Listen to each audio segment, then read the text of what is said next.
Last week, a diplomatic crisis emerged between Canada and Saudi Arabia related to a tweet by the Minister of Foreign Affairs, the Canadian Minister of Foreign Affairs, Chrystia Freeland, in which she called for the release of activists held under dubious charges by the Saudi Arabian regime.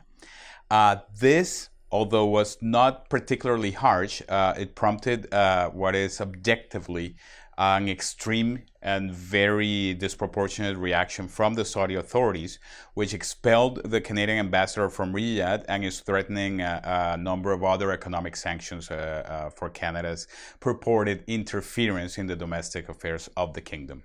Canada, first of all, said that it would remain firm in its call for Saudi Arabia to respect human rights of civilians. And this is, of course, a welcome position, one that should be widely supported and applauded.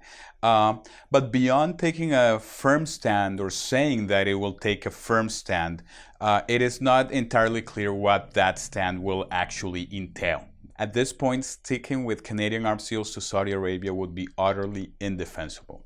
The Canadian government has said very publicly that it will take a firm stand on human rights.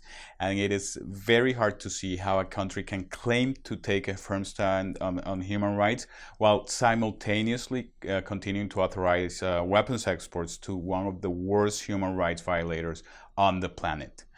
To be absolutely blunt, the time has come for Canada to stop arms shipments to Saudi Arabia once and for all.